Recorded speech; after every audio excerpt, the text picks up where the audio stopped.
Yo, what up? What up? Yo, I know I'm always calling you about some NFT stuff, but I need to call you about some Metaverse stuff now. Oh, really? What's the way? Did you see the Brooklyn Nets? They launched the Netaverse. I did not see that. It makes sense. Everybody's getting in the metaverse. I think they wanted to be ahead of it. I'm guessing that was the call, right? For sure. Before I tell you what they do, don't you think it's kind of funny everybody like branding things around like the words metaverse and NFT? What happens when these terms change and they have like like these names that don't make sense anymore? I mean, we saw that. I mean, if you go back to the early days of the internet, right? Like you had companies like Netscape and they used to put web in their title. Like that was a thing. So the Netaverse is basically they have like all these super high resolution cameras around the court, and in real time they are scanning the gameplay and rendering out all of the action on the court into this virtual game. So it's like a real time virtual version of a Brooklyn Nets game. Wow. And I'm not sure where you can view it. I'm assuming it's a VR thing, but I mean, aside from like the technical prowess that they're showing off right now. I remember the NBA in VR had like launched probably a few years ago, and I remember trying to get in, and I didn't really enjoy it because it was just like all of the camera angles were odd. Like it was you had like a courtside cameraman, but it was like very stagnant, and it wasn't the best view. You had like an over the top basket view, and like you had all these camera angles that I didn't like think were any better than what you could see on TNT or ESPN. Now they're basically rendering out the game in real time, so you can essentially create your own camera angles. I could follow around KD the whole action. I could be in the middle of the court watching this game unfold. It seems like a better use of sports in VR. I think to your earlier point on, you not liking the VR, the experience, the first one, I think it's also it's a point of, people have to grow up and experience something one way in order for them to really become accustomed to it. So like you've grown up and you've experienced NBA basketball largely on TNT and ESPN. So that's what you know, right? And so like that's your traditional format.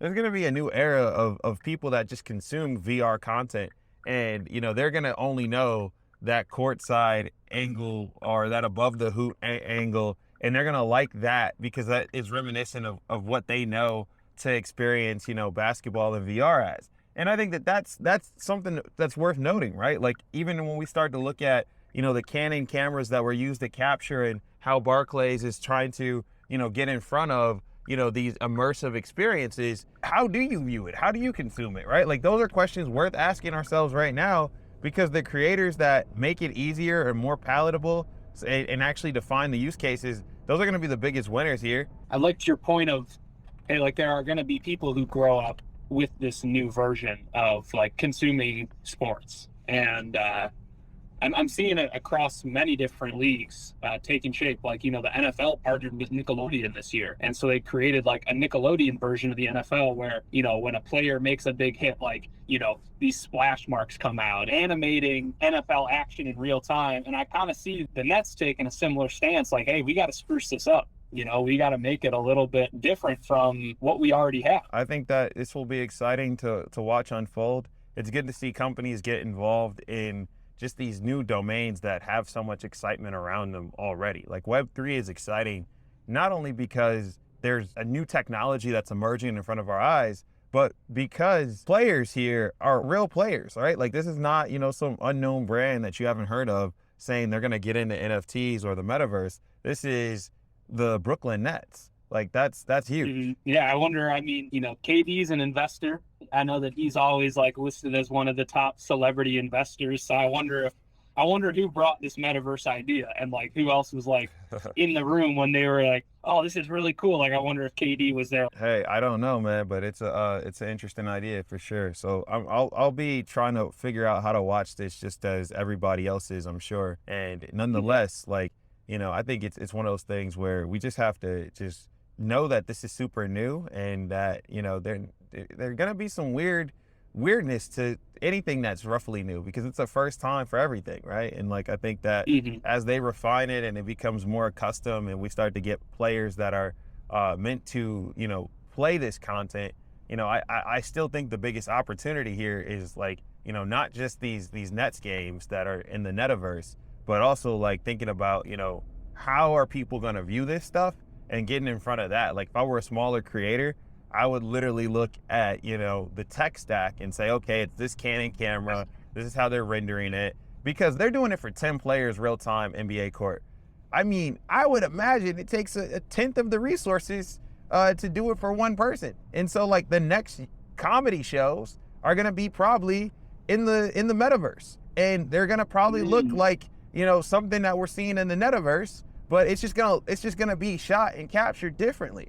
There's tools that are available now that obviously I don't think the costs are too crazy, because why would they embark on a journey where if it cost them, so much money to do it every game, it wouldn't make a lot of sense. You know what I mean?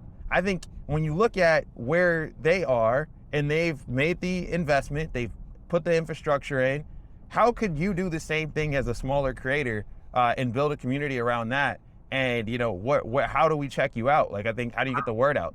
Obviously they didn't promote this in the metaverse because the metaverse is being built as we speak. They went to Web 2.0 channels. I saw the article on Hypebeast. I saw also on Instagram, like I think it was an IGTV or a Reel where it was like promoting this stuff. And so like you can learn from how the Nets are going about it if you're a smaller creator. And I would just follow in their footsteps, because now is the time to make those waves. It reminds me very much of when YouTube was first getting off the ground and like, video streaming was still in its infancy. And, there was this thing called vlogs, right? Like, the first vlogs were very fascinating because people were like, oh, what is this? Okay, how do I do it? And, I don't know if you remember this, but there was this camera called the flip camera. The flip camera was dope. I would say a lot of the early Instagram creators definitely were inspired or definitely learned a part of their creative process on that vlog era of content, right? We can't neglect the impact that the flip camera had on just like the whole creator economy. And so when we look at the Netaverse and we look at, creators in the metaverse, you got to learn from the people that have a lot more money and are doing, more fascinating things than you, and see how you can adopt that and implement it into your system. That's an interesting take. So you really think that the Netaverse could be like a tech stack that just essentially births a new type of creator?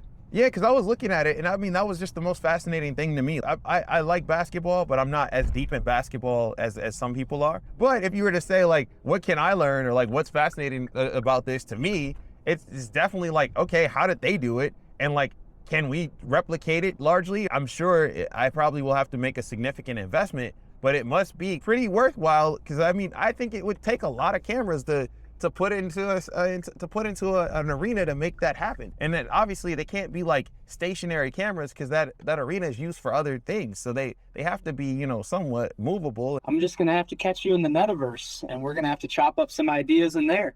Sounds like a plan, bro. I'll catch you there.